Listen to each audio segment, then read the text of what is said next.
Lura vijon të tërheq investime duke përmirësuar dukshëm jo vetëm kushtet e banorëve që jetojnë ende aty, por edhe të çdo vizitori që zgjedh të kalojë kohë në këtë zonë të bukur të vendit tonë. Pas asfaltimit të plotë të rrugës Peshkopi Lur dhe segmenti tjetër që është në përfundim Lur Perlat, një tjetër investim po nis të zbatohet. Kryetari i Bashkisë Dibër Rahim Spahiu tha se për pak ditë do të nis puna për rihabilitimin e qendrës së Lurës dhe unifikimin e të gjitha objekteve rreth saj.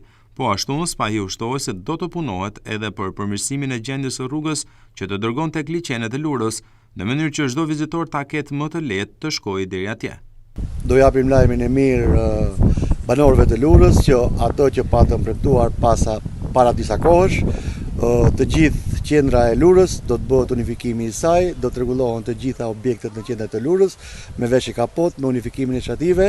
Është një porosi që e ka dhënë para disa vitesh edhe kryeministri dhe kjo tani do të bëhet realitet. Është gati projekti, pritet që të vihet fillohet puna dhe jo vetëm kaq, por po vazhdon puna për shtresën e dytë të asfaltit të Lurës, ndërkohë do shohim mundësitë edhe për rrugën për te liçenet e Lurës, që këtë verë kjo rrugë të jetë aksesueshme nga ato mjetet dhe vizitorët e shumë që vinë në Lurë.